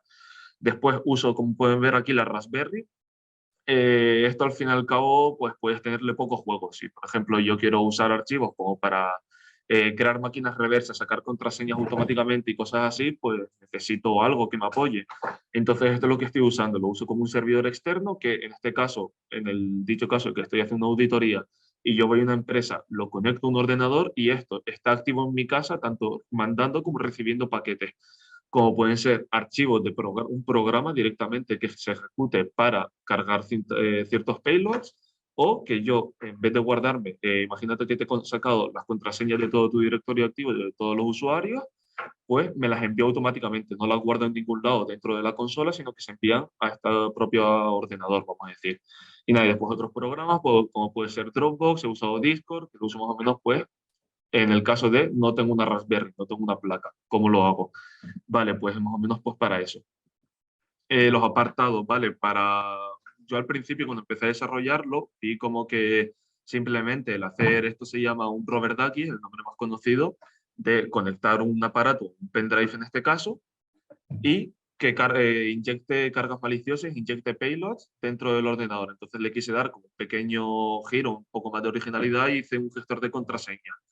Un gestor de contraseña, lo que conocemos todo el mundo, hemos usado de Google, el gestor de contraseña de no me sé las contraseñas de nada, que me lo autocomplete directamente. Vale, pues por ejemplo, si yo quiero ir a un ordenador externo y tengo mi típica contraseña de mi máquina, que es una línea de 64, no voy a estar todo el rato con el móvil al lado, mirando, poniendo, mirando, poniendo. Entonces lo he diseñado de tal manera que tú, al conectar también la consola, directamente se carga el usuario y la contraseña de los que tenga guardados anteriormente, claro, se los tienes que tener guardados. Como veremos más adelante, además le he puesto un poquito de seguridad, pero básicamente se trata como un almacén de contraseñas que, además de solo no tenerlas solamente guardadas, también las inyecta directamente. Yo la conecto y para que tú no veas mi contraseña le doy un botón y se me ha inyectado la contraseña y ha hecho el inicio de sesión directamente. Entonces, nada, hablaremos más adelante de los apartados y aquí como lo que dije que daba un poquito más de lo que dio más trabajo, el cómo paso de videoconsola a herramienta. Vale, pues para empezar, lo primero es lo que comenté. La videoconsola únicamente estaba diseñada para que cuando tú le cargaras un juego, este juego se reproduciera y ya está. Simplemente podías jugar, guardar partida y ya está, no podías hacer más. Si tú enchufabas la consola, lo único que hacía era dame un juego, era lo único que pedía. Vale, entonces modifiqué el bootloader. Para explicarlo, un bootloader básicamente es un programa que se ejecuta al inicio de todo aparato electrónico, como puede ser un móvil, portátil, una tableta, en este caso una videoconsola, en el cual lo que hace es básicamente despertar, es un gestor de arranque. Básicamente va despertando al sistema operativo y las funciones que hacen vivir a esa máquina, hacen vivir a esta consola, que por ejemplo, en este caso, eran las funciones de, vale, espabila, enciende la pantalla, que los botones funcionen, que se te cargue la partida y que funcione. Es una puerta que lo que hace es abrir paso al sistema operativo de las diferentes funciones, ¿vale? Pues aquí esto está hecho en ensamblador, en el lenguaje máquina, podemos decir. Yo lo que he hecho ha sido implementar las funciones de que cuando yo lo conecte, no solo tenga entrada de que le manden paquetes, sino también salida, para que yo pueda enviar paquetes al dispositivo del ordenador, no que únicamente, como comenté antes, se quede esperando, sino que también actúe. Así que bueno, esto fue como la parte un poquito más complicada. También le he añadido un par de funcionalidades extra que pueden ser un poquito más para seguridad, pues para que permita cifrado de archivos, permita uno que lo tengo aquí un poquito más adelante, pero bueno, para guardar yo también el loot, lo que consiga de un ataque, o cosillas de ese estilo. Después las librerías. Librerías, para que se entienda básicamente, es código ya prefabricado que viene almacenado y tú simplemente con una única línea de importar esa librería a tu código puedes hacer uso de ello. Esto lo uso para muchas cosas, entre ellas la más importante y la que más caña le he dado ha sido, aparte de funciones de la consola, de colorines o de cosas de ese estilo, sino de funciones ya creadas, como por ejemplo la parte que veremos de detectar el sistema operativo del ordenador en caso de que nosotros no podamos verlo. Queremos saber qué sistema operativo corre dentro de la máquina, porque evidentemente, dependiendo del ataque, va a funcionar en un Windows, en un Linux, en un Mac. Esto cambia mucho, hay que cambiarle un montón de comandos y evidentemente no funcionan en todo. Entonces queremos saber cuál tiene. Vale, pues hay una librería que me ayuda a ello. Ya explicaré luego cómo, pero yo simplemente son códigos ya prefabricados que puedo usar dentro del mío, simplemente. Vale, el cifrado de las claves, como lo comenté antes, la parte de las contraseñas, yo no quiero que venga un tío, me meta un placaje, me robe la consola, me quedo sin contraseñas, se las va a saber todas. Vale, pues esto lo he puesto un poquito más difícil.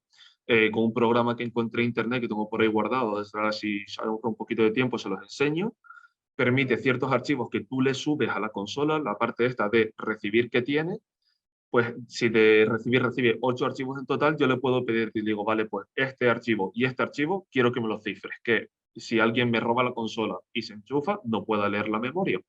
En este caso, como esto le añade un poquito más de almacenamiento, pues solo lo he hecho en la parte de las contraseñas. Si tú me robas la consola, accedes a la memoria, que es un poquito complicado lo de decir, pero accedes a la memoria, vas a ver pues, el código de los payloads, el código de la configuración, el código de la pantalla, pero cuando vayas a ir al archivo que pone contraseña, no vas a poder. Vas a tener que gastar mucho dinero y mucho esfuerzo, más de lo necesario, para leer una videoconsola. Básicamente es algo que puede sonar medio estúpido. Y eso fue algo que lo puse como extra de seguridad, medida de seguridad. Y nada, y después almacenar archivos, que es lo que ya he comentado. El almacenar archivos lo he empleado ya que había una función existente dentro de la videoconsola que era el guardar partida. El guardar partida había un archivo por defecto que creaba totalmente vacío al iniciarse la consola. Y cuando, por ejemplo, pues estaba jugando, vamos a poner el Mario Bros. De ejemplo, pues simplemente lo que hacía era escribir en ese archivo. Escribía número de vidas, 3, número de monedas, tanto, nivel, 2 y cositas así. Y entonces, después por parámetros, las funciones del juego pues buscaban en ese archivo y decían, vale, pues lo restauro desde aquí. Vale, yo esto lo he cambiado un pelín para hacerlo de también un poquito de auxiliar, de por ejemplo, yo cojo, me conecto y simplemente como el problema de la consola, perdón por cambiarlo, que me acabo de acordar, el problema de la consolita esta es que tiene muy poco almacenamiento, está diseñado para juegos retro, para juegos muy pequeñitos, entonces por eso he usado en parte, como comenté aquí detrás, la Raspberry, ya que es una herramienta porque no tiene almacenamiento, en cuanto le metes 4 o 5 cosas, explota y no funciona.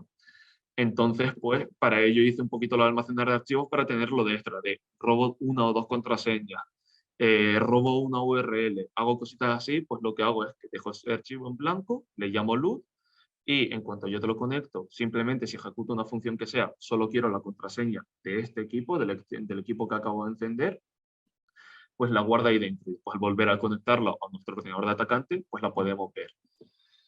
El Password Manager. Vale, pues más o menos lo que he dicho. El Password Manager, cómo funciona es, en el caso práctico, vamos a decir, yo me voy a acercar al ordenador, voy a conectar mi consola a este ordenador y voy a seleccionar dentro de la propia consola el apartado y voy a ver los números de contraseñas que tengo, los archivos que tengo. Entonces, al seleccionarlo, automáticamente, sin tú ver nada, si tú estás delante de la pantalla del ordenador, va a introducir el usuario y la contraseña en oculto y va a hacer automáticamente el login. No te va a dar a ti la oportunidad de, vale, pues cojo el ratón y le doy a ver contraseña. No te va a dar esa oportunidad.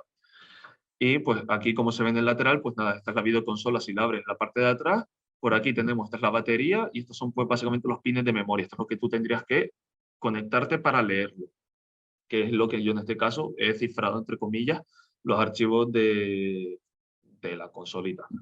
Básicamente esto lo que hace es como un banco de contraseñas seguro que se ejecuta introduciendo la contraseña y así pues te da confidencialidad, seguridad y además portabilidad. Pues esto no tienes que estar, es una consolita que trae el tamaño de un bolsillo, lo puedes llevar a todos lados. Lo tengo aquí para que le vean. Esta es la consola como tal, les voy a enseñar como apartado por apartado que los tengo grabados. La consola, pues cuando se enciende, yo le he puesto por un poco juguetear una contraseña que tú le das a los botones y se mete. Vale, entonces aquí vemos los 3 primeros apartados, los iniciales. El BAT USB, que es lo que va a cargar, lo que va a hacer el equipo de red, lo que va a cargar los payloads y las cargas maliciosas a la víctima. El detecto S, que como he comentado se usa para saber qué sistema operativo corre. Ahora explicaré cómo funciona. Y el Password Manager, que es lo que acabo de más o menos de explicar. Entonces, si nosotros nos vamos a Password Manager y entramos, pues vemos aquí que, por ejemplo, yo tengo guardada la contraseña de Twitter, el Kali, la contraseña de Google y el Outlook, por ejemplo. Vale, pues están aquí guardadas y en cuanto yo selecciono, me voy a Outlook y en el inicio de sesión le doy al botón, introduce en 1 o 2 segundos, creo que lo tenía puesto, introduce el usuario y la contraseña uno seguido de otro, y entonces tú no tienes ninguna oportunidad de verlo y puedes tener una contraseña seguro que no sea contraseña 1, 2, 3, puedes tener una segura y no tener que saberte la memoria y que las tienes aquí almacenadas. Volviendo a la presentación, ahora tenemos como la parte de BAT USB y sistema operativo. El sistema operativo, ¿cómo funciona un poquito esto de, vale, yo simplemente tengo, vamos a poner el ejemplo, solo hay una torre. ¿Cómo sé qué sistema operativo hay en esa torre si no veo pantalla? Vale. Cuando tú conectas cualquier tipo de USB o archivo a un ordenador por el cable de USB-C, se ejecuta una especie de saludo. La Mac, por decirlo así, en este caso, imagínate que conectamos nuestro teléfono móvil, ¿vale? Pues nuestro teléfono móvil va a mandar una señal al propio ordenador que va a decir, hola, estoy aquí. Y el ordenador va a responder con cierta información, que va a ser pues, el tipo USB 2.0, 3.0, y hay un mogollón de información, y entre ellas hay un identificador. Ese identificador es el sistema operativo. Esto lo he hecho con la librería, con ayuda de una librería que comenté anteriormente. Entonces, este saludo que se hacen entre los dos, yo lo que hago es capturarlo, buscar en el saludo del ordenador, que me dice, pues me llamo ordenador de Juan, estás conectando a través de un USB 2.0, lo que sea, y soy un Mac. Tengo un sistema Mac operativo corriendo. Decir que si tienes dos sistemas operativos a la vez en el ordenador, que se puede hacer, a veces se confunde un poco, todavía no tengo claro por qué termina de confundirse, pero puede darse el caso de que se confunda. Pero en el caso de que únicamente tú tienes tu Windows, va a decir, vale, hay Windows. Y se va a ver reflejado en la pantallita de la consola. Una vez llegado a este punto, digo, vale, estoy conectado, sé que tengo un Windows delante, vamos a jugar. Entonces ya nos iríamos a la propia consola y, a ver, adelanto un poquito el vídeo, porque aquí lo que hago es básicamente enseñar un poquito el menú interactivo que lo he hecho, que es muy sencillito, y iríamos a la parte de BAT USB. Para que se vea aquí mejor, lo he puesto directamente pues, los 4 sistemas operativos que he conseguido vulnerar. La idea inicial de la consola es que si tú cuando buscas el sistema operativo y te salta que el sistema operativo es un Windows, únicamente te aparezcan pues, los ataques que puedas hacer los Windows. No tiene sentido verlos todos. Lo he puesto aquí como para que se vea que después hay una demo, pero para que se vea que aquí tenemos todos los sistemas operativos en sus menús correspondientes. Entonces, pues dentro de cada menú, pues dentro del menú de Linux tenemos 2 ataques simplemente, y el menú de Windows, que es donde más he jugado porque es donde veo más chicha, pues tenemos un mogollón de ataques. Entonces, si yo quiero ejecutar nuestros ataques, únicamente debería darle al botón y esperar. Y en un intervalo de 2, 3, 4, 5 segundos, la carga maliciosa estaría activa.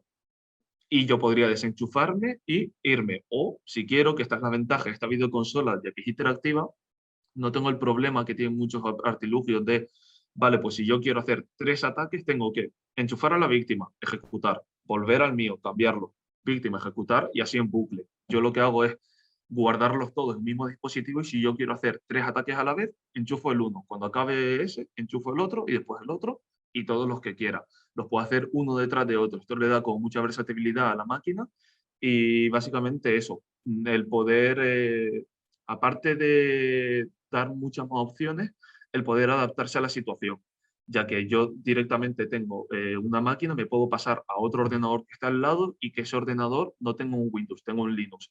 Cambio, le vuelvo a dar a la operación de sistema operativo y este se cambia automáticamente. Entonces esto le da mucha comodidad, ya que en la mayoría de estos artilugios tú tienes que ir al ordenador de la víctima, volver, ir, volver, ir, volver. Entonces esto lo facilita mucho al tenerlo todo en un mismo sitio guardado. Vale, esto es un poquito que he puesto por encima. En Mac y en Linux me tengo un poquito menos, porque Mac solo tuve 3 días para probarlo, ya que no conseguí un ordenador Mac hasta el último momento y no pude hacer muchos tipos de ataques, así que nada, los he puesto aquí como ejemplo, y en Windows veremos un par de ellos para que vean cómo se ejecuta esto, cómo funciona, y que no es todo teoría y todo muy bonito. Vale, para empezar directamente, tengo así como para que lo vean de interacción tanto de este es el programa como tal, lo que se ejecuta, que ahora les enseñaré algo mejor con payload. Y básicamente lo que voy a hacer ahora es, pues como todo ordenador, si yo tengo el Windows Defender y el Firewall activado, la mayoría de las cosas que hagas no van a funcionar, porque van a decir, te he pillado. ¿Y tú cómo haces eso sin tener que levantarte y todo esto? Vale, pues a través de comandos he conseguido, como se ve, que prácticamente la pantalla no se ve nada, se ve simplemente como se ejecuta un comando, y yo ahora mismo no estoy tocando nada y se apaga automáticamente. Y ahora mismo no hay firewall y yo sin tocar nada, esto sigue actuando, busca dónde está el Windows Defender y lo apaga. Aquí ya básicamente el ordenador está libre para atacar. Yo, lo recomendado es primero ejecutar la detección del sistema operativo. En el caso de que sea Windows, que es el ejemplo este que he puesto, ejecutar el No Defenses, que se llama esta acción, que es básicamente dejar al ordenador, a menos que tenga software externo o algún firewall hardware, cositas así, lo deja semi desprotegido y después actuar.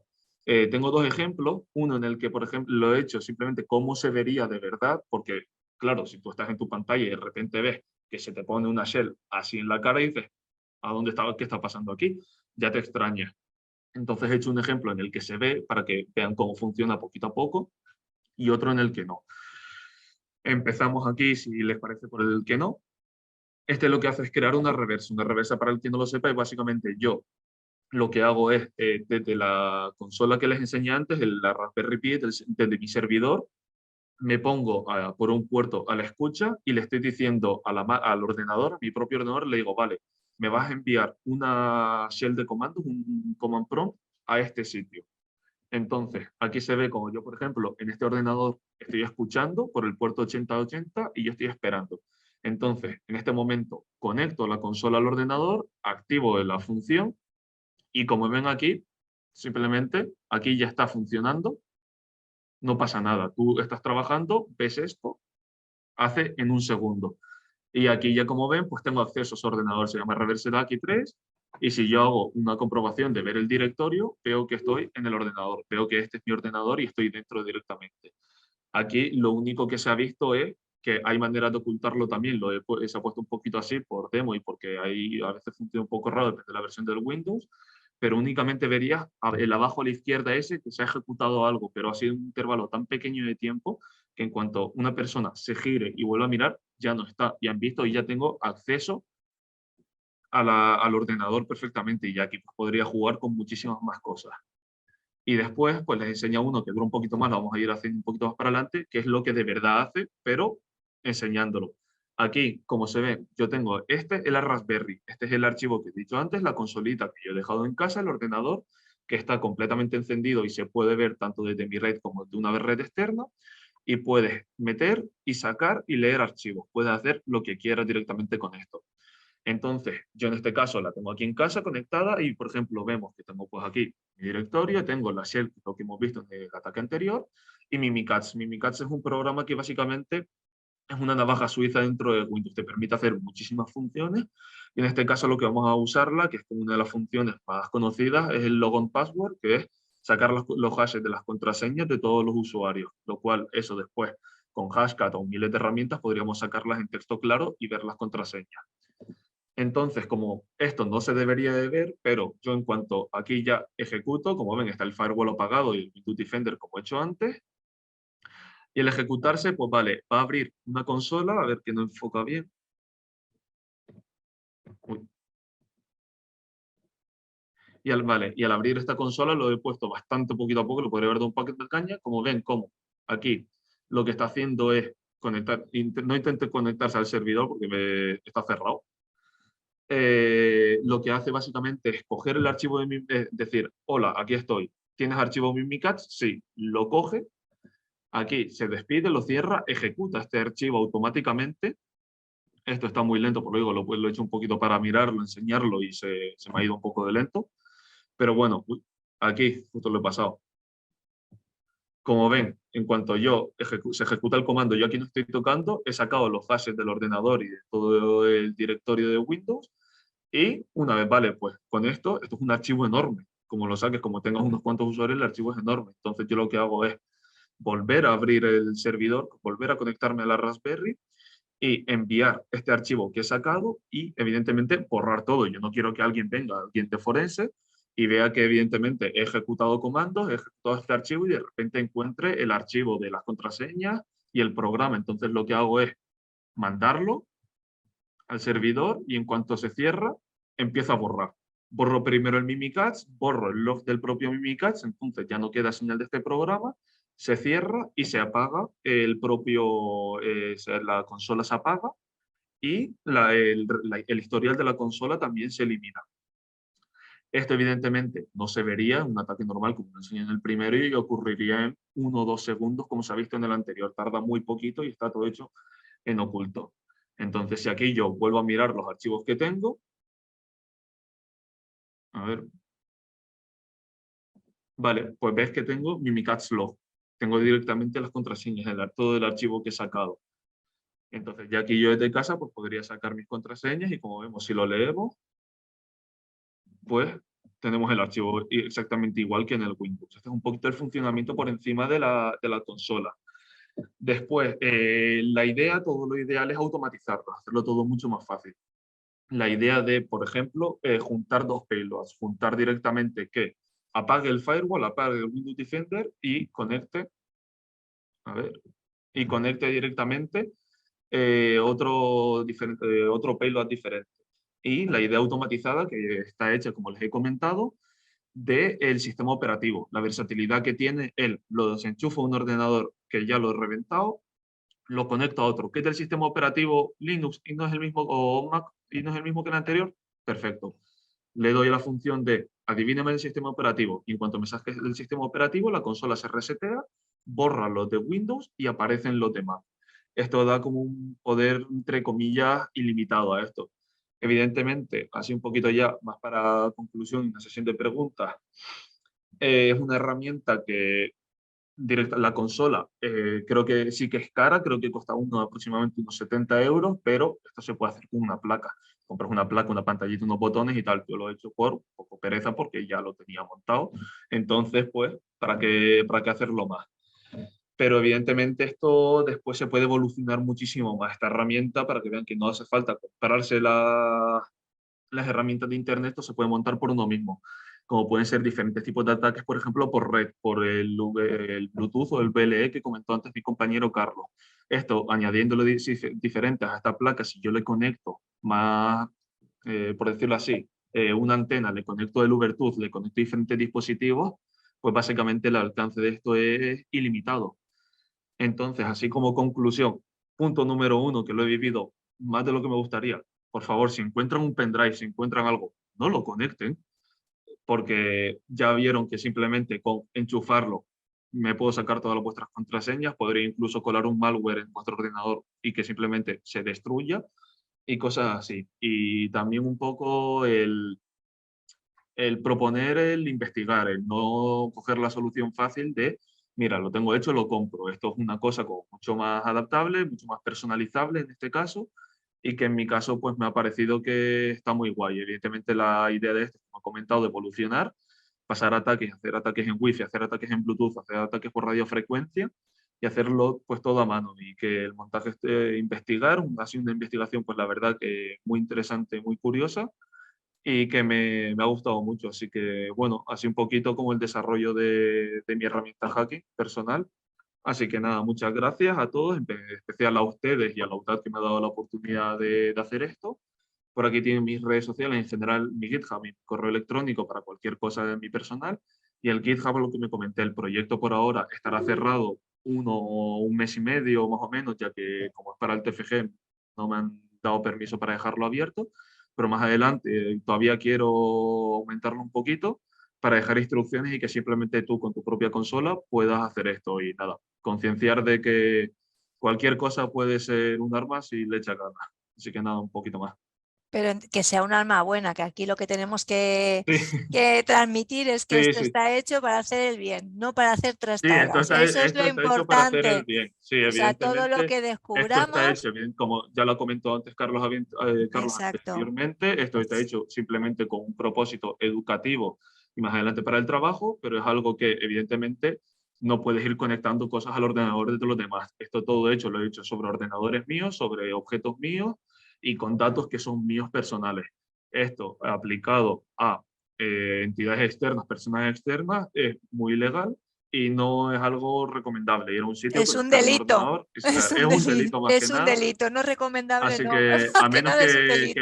las apetece acabar entre rejas, yo no se los recomiendo. Es una forma muy tonta. Exacto, aquí, bueno, lo que les recomendamos a todos, ¿verdad, Hugo? Es que pueden venir a estudiar ciberseguridad a UTAD y les enseñaremos a hacer cosas como esta, pero siempre para hacer el bien, porque Sí, sí. hace mucha falta expertos en ciberseguridad en las empresas. Algunas empresas sé que están conectadas aquí también para aprender, para captar talento. Bueno, nos llegan ofertas todos los días de que necesitan expertos, así que sí que os animamos a seguir los pasos de Carlos y Hugo, que bueno, muchísimas gracias por la brillante exposición.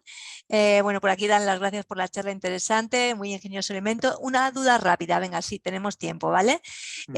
Todos los ataques que nos has mostrado son de manera local, ¿no? Si fuera por red, Sí. ¿se pueden bloquear las conexiones con IPs desconocidas?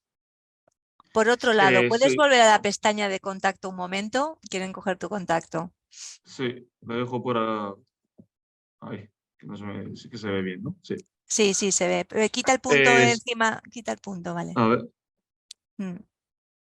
vale, pues básicamente sobre IPs especiales, sí, evidentemente esto a ataques que se ejecuten en forma de red se pueden bloquear perfectamente.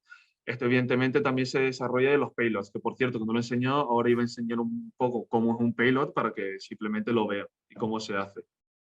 Pero básicamente esto podría, con diferentes payloads de manera local, puedes abrir estas cosas, tanto añadiendo como a listas blancas o cosas así, o evadiendo filtros, como hemos hecho un filtro muy sencillo, como puede ser el del firewall, una cosa muy tonta, pero para ataques que sean de conexión externa, evidentemente, si lo haces de inicial, está la mayoría capado y está mucho más complicado, pero sí que se podría, menos si tú consigues los payloads suficientes y los consigues diseñar, que hay muchísimo por internet por mirar y mucha gente que controla mucho y es muy experta, se podría conseguir evadirlo. Ah, Y preguntan, tengo, a ver si. si preguntan Dime. qué lenguajes de programación se recomienda para estudiar ciberseguridad. Pues para estudiar ciberseguridad, mira, y cada uno te dirá alguna cosa, pero en general los que más suelen decir importantes es Python. Python suele ser como la navaja suiza para esto, es más importante, pero evidentemente depende de cada proyecto, pues cambia un poco. Todo eso, en general Python es lo que se usa para todo, pero se puede atacar con mil cosas. SQL, que es simplemente gestión de datos y cosas así.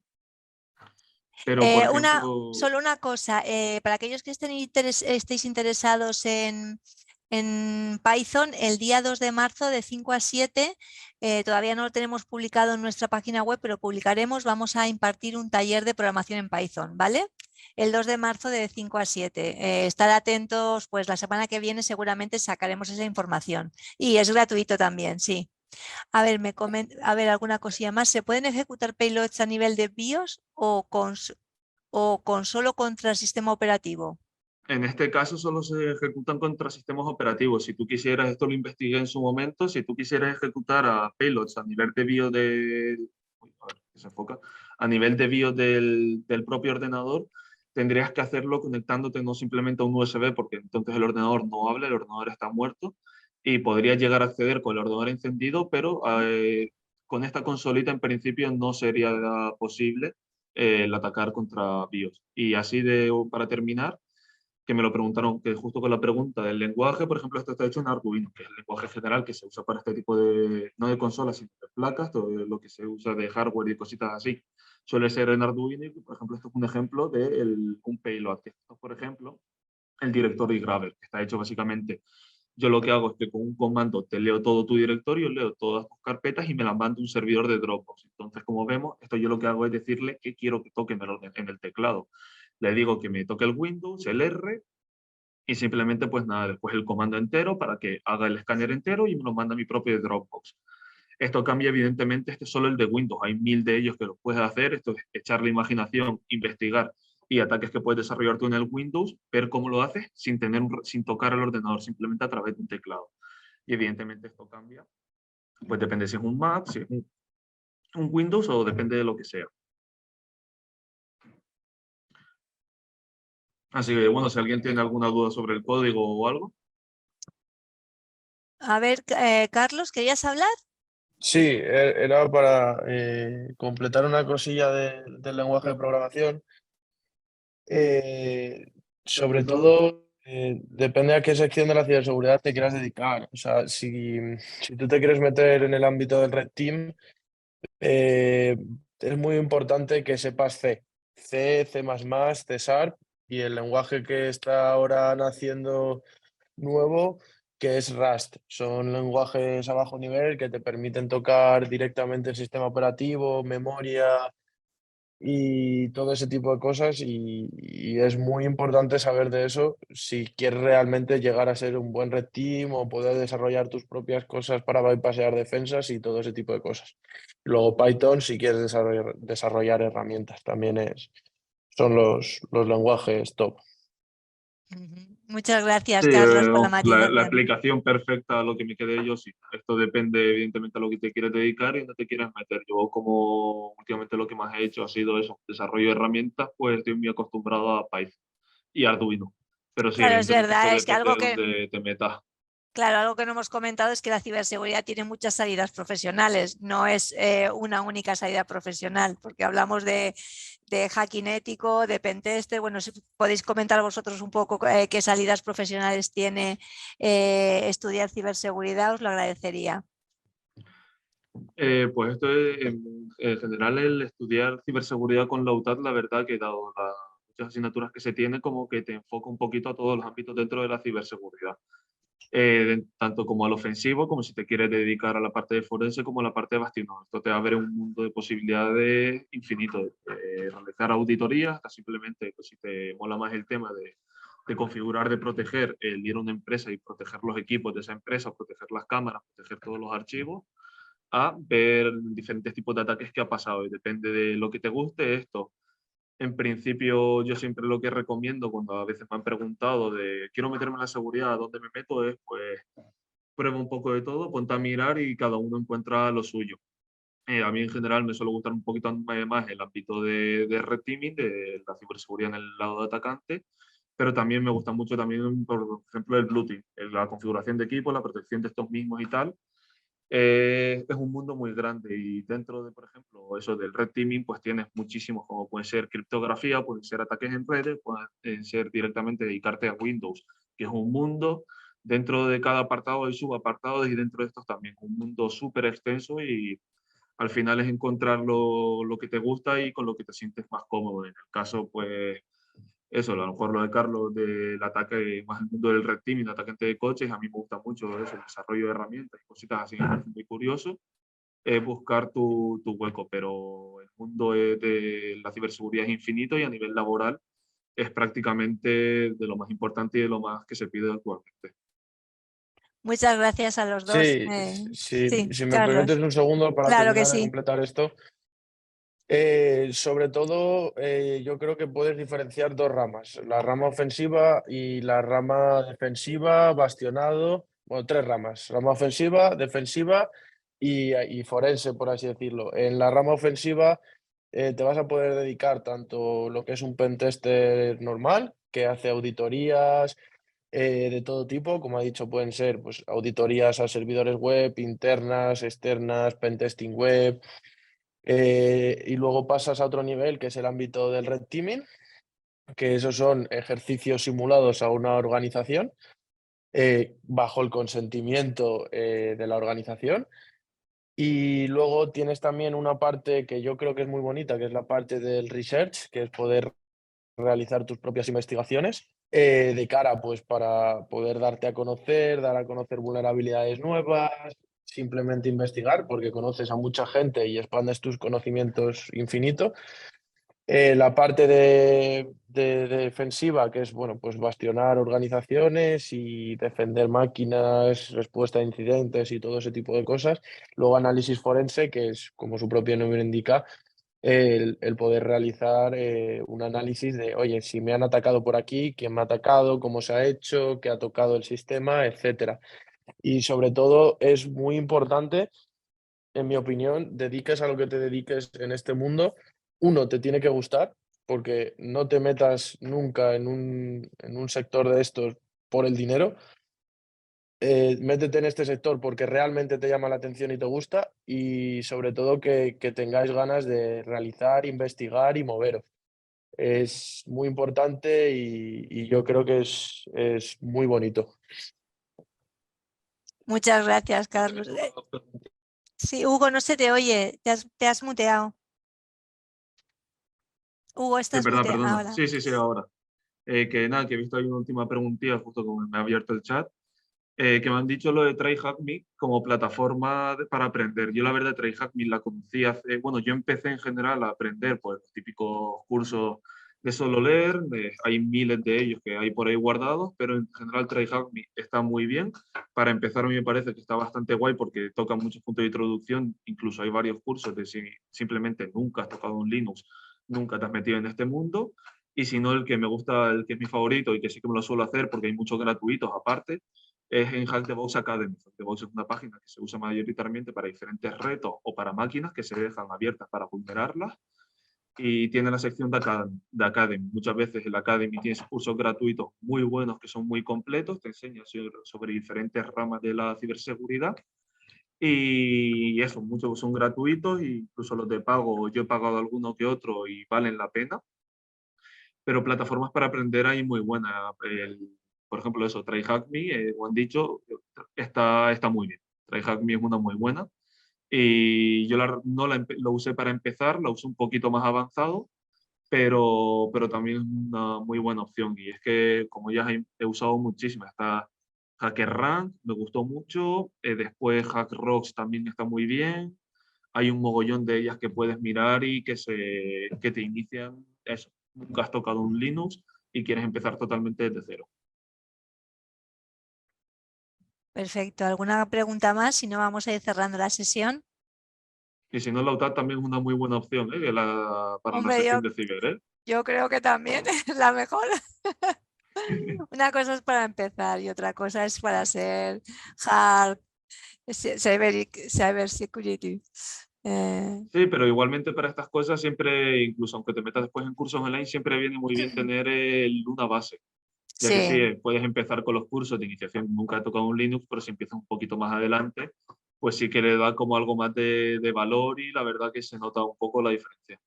sí, también comentaros a aquellos que os gusten estos temas, pues que también el 2 de marzo creo que era Python, pues el 3 de marzo, uno de los 2 días en marzo, también habrá un taller de hacking que impartiremos y también tenemos, bueno, eso es para más chavalitos, en verano hacemos una Summer School, pero es para chavales más jóvenes. Pero bueno, tenemos un taller de hacking en marzo, ¿vale? También para introducción al hacking, si os gustan estos temas. Y bueno, y tenemos una otra masterclass el 7 de marzo, que no se nos olvide, que nos volvemos a ver el 7 de marzo todos aquí, con cómo proteger los datos de las empresas, ¿vale?